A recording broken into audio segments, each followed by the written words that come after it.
Crypto currency पर government के नए स्टेटमेंट ने पूरी क्रिप्टो इंडस्ट्री को फिर से बड़ी टेंशन में डाल दिया। चाहे वो स्टेक होल्डर्स हो या फिर आम इन्वेस्टर्स, सबके सामने एक बार फिर नई परेशानी खड़ी हो गई है। फाइनेंस मिनिस्टर निर्मला सीतारमण का अब ये कहना है कि आरबीआई चाहता है कि इंडिया में क्रिप्टो करेंसी को बैन कर दिया जाए और इसको बैन करने के लिए गवर्नमेंट एक लेजिस्लेशन, एक कानून बनाए।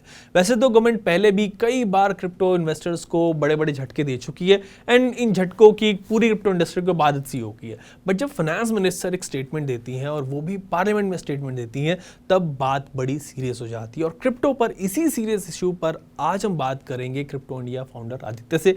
एंड आदित्य से जानेंगे कि फाइनेंस मिनिस्टर के क्या इस स्टेटमेंट में पूरी इंडस्ट्री के लिए कोई छुपा हुआ मैसेज है, कोई हिडन मैसेज तो नहीं है। गवर्नमेंट क्रिप्टो पर आगे क्या करना चाह रही है ये भी जानेंगे और इस स्टेटमेंट को क्रिप्टो इंडस्ट्री कैसे देख रही है ये भी समझेंगे। इसके अलावा G20 नेशंस की जो अगली मीटिंग होने वाली है वो पूरी क्रिप्टो इंडस्ट्री के लिए कितनी इंपॉर्टेंट है ये भी आदित्य बता रहे हैं। Welcome to Uncut Aditya. सबसे पहले आप यही बताएं कि जो फाइनेंस मिनिस्टर ने पार्लियामेंट में कहा है कि आरबीआई चाहता है कि इंडिया में क्रिप्टो करेंसी को बैन कर दिया जाए और इस पर गवर्नमेंट लेजिस्लेशन, कानून लेकर आए, तो इस स्टेटमेंट से क्रिप्टो इंडस्ट्री में क्या कोई हलचल है? क्या इस स्टेटमेंट में कोई हिडन मैसेज भी है पूरी इंडस्ट्री के लिए? देखिए अयाज जी, जैसे सबसे पहले अगर हम बात करें, ये क्वेश्चन जो है ये लोकसभा के अंदर पूछे गए एंड अगर आप देखेंगे ये जो स्पेसिफिक क्वेश्चन थे ये आरबीआई से रिलेटेड थे कि क्रिप्टो करेंसी को लेके आरबीआई के क्या व्यू पॉइंट हैं, वो किस तरह के स्टेप्स उन्होंने लिए और क्या उन्होंने गवर्नमेंट से इसके बारे में बातचीत करी, अपनी कंसर्न्स यहाँ पर एड्रेस करें कि नहीं करें। तो उस अकॉर्डिंग जब यहाँ पर हमारी फाइनेंस मिनिस्टर ने भी रिप्लाई किया तो उन्होंने जवाब भी यहाँ पर ये दिया कि जैसे क्वेश्चन ये पूछा गया था कि आरबीआई का क्या व्यू पॉइंट है क्रिप्टो को लेके, इंडिया के अंदर फाइनेंशियल स्टेबिलिटी को लेके क्या कोई रिस्क है, कोई एक्शन ऐसा लेना चाहिए जिससे क्रिप्टो करेंसी जो है उसको रोका जाए। तो वहां पर उस चीज के बेसिस पे उन्होंने रिप्लाई किया कि आरबीआई बेसिकली बोल ये रही है कि क्रिप्टो जो है काफी स्पेकुलेशन के लिए यूज होता है, करेंसी नहीं है। एंड उनके अकॉर्डिंग उनका व्यू पॉइंट ये है कि क्रिप्टो को इंडिया में रोक देना चाहिए, तो वो ज्यादा बेटर है। तो यहाँ पर अगर हम देखेंगे फाइनेंस मिनिस्टर ने वही व्यू पॉइंट यहाँ पर शेयर किया। एंड काफी अगर आप देखेंगे रिसेंटली हमारी फाइनेंस मिनिस्टर और आरबीआई गवर्नर की भी जब प्रेस कॉन्फ्रेंस हुई थी तो वहां पर भी उन्होंने ये चीज बोली थी कि आरबीआई गवर्नर और आरबीआई की जो कंसर्न्स है क्रिप्टो को लेके वो गवर्नमेंट से उन्होंने शेयर करे और हम इस चीज को भी देख रहे हैं और हम देख रहे हैं, अब डिसाइड कर रहे हैं कि आगे हमको क्या स्टेप लेना है, चाहे वो रेगुलेशन हो या बैन हो। तो हिडन मैसेज तो मतलब अयाज जी, अगर आप पूछेंगे चीजें जिस तरह से देख के लग रही है इतनी पॉजिटिव नहीं लग रही है, लेकिन ये लग रहा है कि कुछ हार्श रेगुलेशन जो है वो हो सकता है पॉसिबली हमको आगे आने पे देखने को मिले, बट जब वो टाइम आएगा तभी पता चलेगा। Okay, so you're saying कि it's not a positive statement at all and कुछ harsh steps, कुछ harsh regulations गवर्नमेंट यहाँ पर लेकर आ सकती है। फाइन रहता है, इस स्टेटमेंट को इंडस्ट्री कैसे देख रही है? जो स्टेक होल्डर्स हैं, आप लोगों के बीच में स्टेटमेंट को लेकर क्या डिस्कशन चल रहा है, क्या बातचीत हुई है, ये बताएं। बिकॉज एक आम इन्वेस्टर के लिए बड़ा इंपॉर्टेंट हो जाता है कि आप लोग इसको कैसे डिकोड कर रहे हैं, कैसे देख रहे हैं। देखिए अयाज जी, ओवरऑल थोड़ा सा ना मतलब इसके ऊपर क्लैरिटी है नहीं, क्योंकि अगर हम देखेंगे हर कोई अपनी तरफ से कोशिश तो कर रहा है एज एन इंडस्ट्री पोटेंशियल देखें यहाँ पर। डेफिनेटली नई टेक्नोलॉजी के अंदर उसमें गलत काम होने की पॉसिबिलिटी होती है, लेकिन उसके कारण ये नहीं है कि अच्छे काम और जो ग्रोथ के अंदर पॉसिबिलिटी है उसको भी अनदेखा कर दिया जाए। तो गवर्नमेंट का काम ही बेसिकली होता है कि रेगुलेशन लेके आए, तो इंडस्ट्री भी अपनी तरफ से कोशिश कर रही है कि गवर्नमेंट से बात करे, थोड़ा सुझाव वगैरह हो एंड प्रॉपर रेगुलेशन जो है यहाँ पर निकल के आए। लेकिन अभी भी कोई क्लैरिटी नहीं है आज जी कि उसके ऊपर रेगुलेशन आने वाला है या बैन आने वाला है, क्योंकि अभी तक जिस तरह के स्टेप लिए गए हैं जैसे टैक्स को लेके 1% टीडीएस, अभी रिसेंटली अगर आप देखेंगे आईएमए है जिन्होंने लास्ट जो केस था वो फाइट किया था आरबीआई के अगेंस्ट में और जो केस जीते थे उन्होंने भी यहाँ पर जो एक डिपार्टमेंट बनाया था बीएसीसी उसको डिसॉल्व कर दिया। तो वो भी कहीं ना कहीं एक अच्छी सिचुएशन नहीं दिख रही है। तो इन दी एंड वील हैव टू सी किस तरह से चीजें जो आगे प्ले आउट करती हैं। आदित्य, इस पर फाइनेंस मिनिस्टर ने ग्लोबल कोलैबोरेशन की भी बात की है कि क्रिप्टो पर रेगुलेशन के लिए या इवन बैन के लिए ग्लोबल कोलैबोरेशन की जरूरत होगी। सभी देशों का जो डिसीजन होगा उसके कोलैबोरेशन की जरूरत होगी। तो यहाँ पर ग्लोबल कोलैबोरेशन का क्या मतलब है, आप ये समझाएं। देखिए जब रेगुलेशन की बात आती है तो जैसे अगर आप देखें क्रिप्टो का जिस तरह का नेचर है वो ऐसा नहीं है कि आपने सीधे बोल दिया कि बैन हो गया तो बस वो बैन हो गया। अगर इंडिया में भी कल को गवर्नमेंट आती है और बोलती है फॉर एग्जांपल कि हमको क्रिप्टो को कंप्लीटली बैन करना है, तो आप उसको ऑन पेपर्स तो बैन कर सकते हैं, लेकिन टेक्निकली क्रिप्टो को बैन करना यहाँ पर पॉसिबल है नहीं। लोगों के पास ऑप्शन है, वो इजीली ट्रांसफर कर सकते हैं बाहर की कंट्रीज के अंदर भी, तो ये आउटफ्लो पैसे का चल सकता है क्रिप्टो से। तो यहाँ पर हमारी फाइनेंस मिनिस्टर का यही बोलना है कि अगर हमको यहाँ पर क्रिप्टो को लेके भले ही वो रेगुलेशन हो या फिर वो बैन भी हो, कोई भी चीज हमको करनी है तो ग्लोबल लेवल से सारी कंट्रीज को एक साथ मिलकर कोई रूल्स लेके आने पड़ेंगे जहां पर इंफॉर्मेशन भी शेयर हो। ताकि अभी आज की डेट में इंडिया के अंदर जो इंडियन गवर्नमेंट है वो बेसिकली यहाँ पर एक्सचेंजेस को बोल सकती है कि आप इन्फॉर्मेशन पूरी शेयर करिए, केवाईसी वगैरह सारी चीजें आप शेयर करिए, ताकि वो ट्रैक रख पाए कि मनी कहाँ पर किसके पास कितना और किस तरह से मूव कर रहे हैं। लेकिन अगर वही जो पैसा है वो बाहर के एक्सचेंजेस में मूव हो गया तो वो ट्रैक रखना इंडियन गवर्नमेंट के लिए पॉसिबल नहीं है, क्योंकि वो ज्यूरिसडिक्शन में यहाँ पर आते नहीं है। लेकिन अगर सारी कंट्रीज मिलके ऐसा कुछ एक बनाती हैं रेगुलेशन या कोई रूल्स बनाते हैं जहाँ पर डेटा शेयरिंग वगैरह हो, तो वो चीजें ईजी हो जाएंगी। और फिर वहां पर अगर गवर्नमेंट ये प्लान भी कर रही है कि रेगुलेशन लेके आना है या बैन या जो भी चीज करनी है, फिर वो थोड़ा बेटर हो जाएगा। नहीं तो अगर सिर्फ इंडिया के लेवल पे कोई भी रेगुलेशन, चाहे बैन करना चाहे चाहे रेगुलेशन लेके आना चाहे, तो वो ऑन पेपर रहेगा लेकिन इतना सेंसिबल वहां पर रहेगा नहीं और सक्सेसफुल भी नहीं होगा। तो उनका भी बेसिकली ये बोलना है कि हम कोई स्टेप लें, उससे बेटर ये है कि सारी कंट्रीज जो है मिलके यहाँ पर कुछ रूल्स लेके आए और फिर उसके आधार पे हम देखें रेगुलेट करना है या यहाँ पर बैन करना है। एंड अगर हम देखेंगे अभी G20 की मीटिंग भी होने वाली है जहाँ पर फाइनेंशियल स्टेबिलिटी बोर्ड जो है अक्टूबर के अंदर G20 नेशंस को लेके, एक तो स्टेबल कॉइन डीफा इन सबको लेके कैसे रेगुलेशन हो सकते हैं उसको प्रेजेंट करेंगे। तो प्रॉब्ली उसके बाद थोड़ी सी और क्लैरिटी जो हमको देखने को मिलेगी। ओके आदित्य, इससे फिर ये समझा जाएगा कि अगर इंडियन गवर्नमेंट क्रिप्टो को बैन करती है तो वो बैन सिर्फ ऑन पेपर रहेगा, एंड क्योंकि cryptocurrency by nature decentralised है तो इसे दूसरे रूट के थ्रू भी इसमें लोग ट्रेड करते रहेंगे, इन्वेस्ट करते रहेंगे। एंड अगर ऐसा होता है तो terror funding and money laundering जो है उनको ट्रैक कर पाना, इसको एलिमिनेट कर पाना ज़्यादा मुश्किल हो जाएगा इस सिचुएशन में,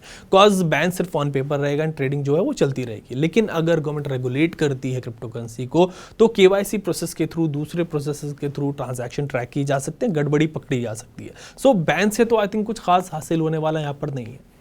एब्सोल्युटली। देखिए आप मतलब अगर आप कोई भी नई टेक्नोलॉजी देखते हैं तो उसका देखिए मिसयूज होता है। आज की डेट में आप इंटरनेट देखेंगे, सबसे ज्यादा मिसयूज जो होते हैं वो इंटरनेट के थ्रू हो जाते हैं, और कोई भी टेक्नोलॉजी होती है उसका मिसयूज यहाँ पर किया जाता है। गवर्नमेंट का काम ये होता है, नई टेक्नोलॉजी आ रही है, गलत कामों को रोकने के लिए रेगुलेशन लेके आया जाए और उसके जो एडवांटेज है उसके लिए ऐसे रेगुलेशंस लेके आया जाए ताकि फायदा कंट्री का भी यहाँ पर हो। आप देखिए क्रिप्टो के अंदर अभी जिस तरह से चीजें आगे बढ़ रही हैं, अभी मेटावर्स का कॉन्सेप्ट हो गया, NFT का हो गया, तो इसमें बहुत ज्यादा पोटेंशियल है जो आने वाले 15-20 साल में बहुत बड़ा एक्सपैंड हो सकता है। तो वहां पर इंडिया के लिए भी काफी बेनिफिशियल रहेगा अगर ये यहाँ पर जो कंपनीज हैं उनको इनवाइट किया जाए ताकि इंडिया के अंदर चीजें बिल्ड हो। फॉरेन इन्वेस्टमेंट जो इंडिया के अंदर हो रहा है, जो इस स्पेस के अंदर भी बहुत पोटेंशियल है क्योंकि अभी इतना बड़ा नहीं है, तो बढ़ने से पहले जो पूरा स्कोप है अभी यहाँ पर है, तो वहां पर अगर उसको रोका जाता है तो वो आगे जाके हमको थोड़ा सा हॉन्ट कर सकता है। तो उसी अकॉर्डिंग अभी भी यहाँ पर अगर हम रेगुलेशन की बात करते हैं, जैसे बाहर की कंट्रीज भी अगर आप G20 नेशंस देखेंगे तो काफी फेवरेबल लॉज लेके आ रहे हैं। उनकी ये जरूर नजर है कि रेगुलेट करना चाहिए ताकि गलत काम नहीं हो, जो डेफिनेटली पॉसिबिलिटी रहती है।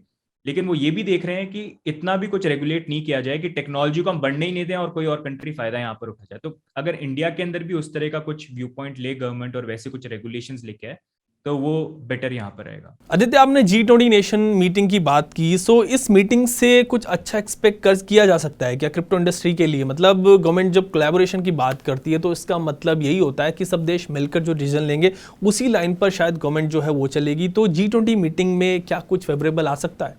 हाँ, वो पॉसिबली हो सकता है कि देखिए एक तो आई थिंक कि G20 नेशंस के जब वो जो भी रेगुलेशंस वगैरह लेके आते हैं तो बेसिकली उनका ये रहेगा कि अगर मनी ट्रांसफर हो रहा है तो किस तरह से सारी कंट्रीज जो है उसका अकाउंट रख सकती हैं। जैसे इंडिया में भी अगर आप देखेंगे बैंक्स के थ्रू आप पैसा सेंड करते हैं बाहर, तो पूरा ट्रैक रहता है कि किसके पास कितना पैसा है, बाहर कितना सेंड किया। क्रिप्टो में थोड़ी ये पॉसिबिलिटी हो जाती है कि उसको ट्रैक करने के लिए अभी कोई मैकेनिज्म यहाँ पर बना नहीं है कि कहाँ पर किसने किसको सेंड किया, तो उसमें कैपिटल आउटफ्लो की पॉसिबिलिटी डेफिनेटली रहती है जो आरबीआई का भी कंसर्न बन जाता है।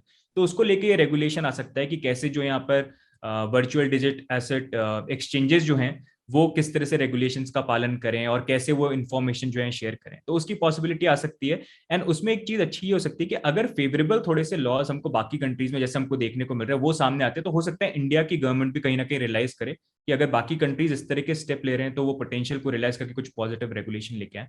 But in the and let's see, जो यहाँ पर लॉज हैं वो बेसिकली इसलिए आएंगे ताकि एक तो कंज्यूमर प्रोटेक्शन भी रहे और गलत कामों के लिए भी यहाँ पर यूज नहीं हो, प्लस टेक्नोलॉजी को बढ़ाने के लिए किस तरह के रेगुलेशन आने चाहिए वही ये इंट्रोड्यूस करेंगे जो अक्टूबर में आएंगे। तो काफी इंपॉर्टेंट इनफैक्ट सिर्फ इंडिया के लिए नहीं बाकी सारी कंट्रीज के लिए भी यहाँ पर रहेगा। फाइनल आदित्य, एक बात और बताएं कि आरबीआई और गवर्नमेंट क्रिप्टो पर सेम पेज पे क्यों नहीं है when it comes to cryptocurrency? काफी वक्त से आरबीआई बैन की बात करता है, गवर्नमेंट रेगुलेशन की बात करती है, तो यहाँ पर कोई कंफ्यूजन है या फिर कुछ और वजह है जो ये सेम पेज पर नहीं है? देखिए आरबीआई की जहां तक हम बात करते हैं तो आरबीआई का मेन काम होता है बस करेंसी मैनेजमेंट देखना। तो उनका कंसर्न सिर्फ ये, वो टेक्नोलॉजी पर्सपेक्टिव से नहीं देखते हैं चीजों को, वो टेक्नोलॉजी पर्सपेक्टिव से कंट्री के अंदर क्या डेवलपमेंट हो सकता है ये काम होता है गवर्नमेंट का। तो जब आरबीआई, अगर आप देखेंगे दुनिया में जितने भी सेंट्रल बैंक्स हैं, उनकी कभी भी इतनी फेवरेबल मतलब उनके व्यू पॉइंट्स नहीं होते हैं क्रिप्टो को लेके। वो बेसिकली ये बोलते हैं कि करेंसी नहीं है, करेंसी सेंट्रल बैंक इशू करती है। तो उनको उस चीज से, तो उनके भी जो कंसर्न्स हैं वो जायज हैं कहीं ना कहीं। यहाँ पर मेन काम आता है गवर्नमेंट का, क्योंकि गवर्नमेंट उसको करेंसी परस्पेक्टिव से उसको छोड़ के भी बहुत ज्यादा यूजेबिलिटी है क्रिप्टो को लेके आज के डेट में। अगर आप देखेंगे बिटकॉइन देख लीजिए, इथेरियम देख लीजिए, एनएफटी, डीफाई हो गया, आप मेटावर्स देख लीजिए, बहुत ज्यादा यूजेबिलिटी आ रही है और आने वाले टाइम में और बढ़ जाएगी। तो गवर्नमेंट इसलिए उनका जो व्यू पॉइंट है वो सिर्फ करेंसी के बेसिस पे, आरबीआई के बेसिस पे नहीं देख सकती। उनको सारी चीजें देखनी है कि टेक्नोलॉजी वाइज भी क्या हमारी कंट्री के लिए आगे फायदे हैं जो हमारे लिए इकोनॉमिक कंडीशंस और इंप्रूव कर सकती हैं। तो इसी कारण से थोड़ा सा आई थिंक वो अभी करंटली डिफरेंस चल रहा है। एंड अच्छा ये डिफरेंस यहाँ पर है एक तरह से, अगर गवर्नमेंट टाइम भी ले रही है, बस ये होप करते हैं टाइम ले रही है तो फेवरेबल और अच्छे रेगुलेशन लेके आए, ताकि ऐसे रेगुलेशन हो जो कंसर्न्स है आरबीआई के वो भी एड्रेस हो जाए, यहाँ पर जो प्रॉब्लम्स हो रही हैं वो भी यहाँ पर एड्रेस हो जाए, और यहाँ पर जो क्रिप्टो कम्युनिटी के अंदर लोग चीजों को डेवलप करना चाहते हैं, नेक्स्ट बिग कंपनीज प्रोजेक्ट्स बनाना चाहते हैं, उनको भी यहाँ पर ऑप्शन मिले। ओके आदित्य, मेरा लास्ट क्वेश्चन आपसे ये है कि जब फाइनेंस मिनिस्टर ऐसे स्टेटमेंट देते हैं तो ऐसे स्टेटमेंट का क्रिप्टो इंडस्ट्री पर क्या असर पड़ता है, क्या इम्पैक्ट होता है? देखिए, ऐसी स्टेटमेंट्स का काफी ज्यादा इम्पैक्ट पड़ता है, क्योंकि ऑन एंड ऑफ अगर आप देखेंगे कभी आरबीआई की तरफ से, गवर्नमेंट की तरफ से स्टेटमेंट्स आते रहते हैं। ऑल्दो ये स्टेटमेंट्स के ऊपर आगे आके क्या क्लियर होगा वो अभी तक क्लियर नहीं है, लेकिन स्टेटमेंट्स आते रहते हैं। एंड अभी एक ऐसा फील्ड जहां पर काफी लोगों का मनी इन्वॉल्व है, एंड मार्केट में भी इन छोटी मोटी स्टेटमेंट से लोगों के सेंटिमेंट्स भी बहुत चेंज हो जाते हैं, तो वो काफी ज्यादा हैम्पर करते हैं। हमने पास में देखे कैसे स्टेटमेंट्स आई है जिसके कारण अगर आप देखेंगे आईएनआर यूएसडीटी के पेयर के अंदर इतना प्राइस डिफरेंस यहाँ पर आ गया था। ऑल्दो आने वाले दिनों में वो रिकवर हो गया, लेकिन यहाँ पर बहुत सारे इन्वेस्टर्स होते हैं जो ऐसे टाइम पे पैनिक सिचुएशन में भी गलत डिसीजन यहाँ पर ले लेते हैं। तो ये जो स्टेटमेंट्स आती है ऑन एंड ऑफ, इनका भी पूरे क्रिप्टो मार्केट पे धीरे धीरे लोग तो यूज टू जाते हैं, लेकिन स्पेशली जो नए लोग मार्केट में आते हैं उन पे काफी नेगेटिव इंपैक्ट करता है, क्योंकि एकदम से जब वो सुनते हैं तो उनके लिए नया होता है, तो वो भी काफी पैनिक में होता है, और जल्दीबाजी में, पैनिक में वो गलत डिसीजन भी अपने इन्वेस्टमेंट को लेके यहाँ पर ले सकते हैं। ओके, होप के यहाँ पर गवर्नमेंट की तरफ से जल्दी क्लैरिटी आए एंड G20 नेशन की जो मीटिंग आगे होने वाली है उसमें कुछ फेवरेबल सिचुएशन बने क्रिप्टो इंडस्ट्री के लिए, इन्वेस्टर्स के लिए। No thanks Aditya for this explanation. आज आप हमारे साथ जुड़े एंड व्यूअर्स को समझाया कि फाइनेंस मिनिस्टर के इस स्टेटमेंट का मतलब क्या है, इंडस्ट्रीज को कैसे देख रही है, कैसे डिकोड कर रही है। इसके लिए आपका शुक्रिया। आगे फिर से आपके साथ जुड़ेंगे क्रिप्टो पर एक नए सेट ऑफ क्वेश्चंस के साथ। तब तक के लिए take care and keep watching uncut.